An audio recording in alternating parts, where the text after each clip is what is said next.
अगर आपके घर में 5 चीजें दिखने लगी हैं तो सावधान हो जाइए, क्योंकि ये संकेत आने वाली बर्बादी के हैं। और दुख की बात यह है 90% लोग इन्हें नज़रअंदाज कर देते हैं, लेकिन आज आप नहीं करेंगे। हर इंसान चाहता है कि उसका घर खुशहाल रहे, पैसा, प्यार, इज्जत सब बना रहे, लेकिन धीरे धीरे बिना शोर के कुछ आदतें, कुछ हालात घर को अंदर से खोखला करने लगते हैं, और जब तक समझ आता है बहुत देर हो चुकी होती है। संकेत नंबर 1, घर में रोज झगड़ा होना। जब घर में छोटी छोटी बातों पर रोज लड़ाई होने लगे, बात करने की जगह सिर्फ बहस हो, तो समझ लीजिए शांति खत्म हो रही है। जहाँ शांति नहीं वहाँ लक्ष्मी माँ नहीं टिकती। संकेत नंबर 2, पैसों की बर्बादी और कर्ज बढ़ना। अगर पैसा आता है लेकिन टिकता नहीं और धीरे धीरे कर्ज बढ़ रहा है, तो ये बहुत बड़ा वार्निंग साइन है। बिना सोचे खर्च करना, दिखावे में जीना घर को अंदर से कमज़ोर कर देता है। कमाओ कम लेकिन संभालो सही। संकेत नंबर 3, बड़ों की इज्जत खत्म होना।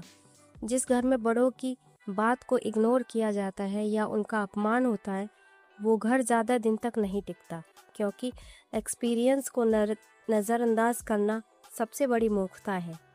जिस घर में आशीर्वाद नहीं वहाँ बरकत नहीं। संकेत नंबर 4, आलस और काम से भागना।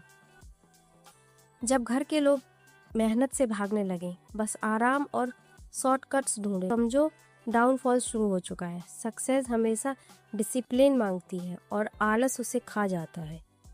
आज का आराम कल की परेशानी बनता है। संकेत नंबर 5, घर में नेगेटिविटी और बुरी सोच। हर बात में नेगेटिविटी हो, लोग एक दूसरे को नीचे गिराने लगें, तो ये सबसे खतरनाक संकेत है, क्योंकि सोच ही रियलिटी बनाती है। जिस घर की सोच गिरती है उसका भविष्य भी गिरता है। ये संकेत अचानक नहीं आते, धीरे धीरे आते हैं, और अगर आपने समय रहते इन्हें पहचान लिया तो आप अपने घर को बचा सकते हैं, वरना बाद में सिर्फ पछतावा ही बचता है। अगर बचाना है अपने घर को, तो ये 5 काम आज से शुरू करो। झगड़ा कम, बातचीत ज़्यादा, खर्च कम, बचत ज़्यादा, बड़ों की इज्जत करो, आलस छोड़ो, मेहनत पकड़ो, पॉजिटिव सोच अपनाओ। घर बनाना मुश्किल नहीं, लेकिन उसे बचाना बहुत मुश्किल है, और समझदार वही है जो बर्बादी आने से पहले ही संभल जाए। अगर आप अपने घर को बचाना चाहते हैं तो वीडियो को लाइक करो, और ऐसे ही सच जानने के लिए सीख भरी कहानी को सब्सक्राइब ज़रूर करो। धन्यवाद।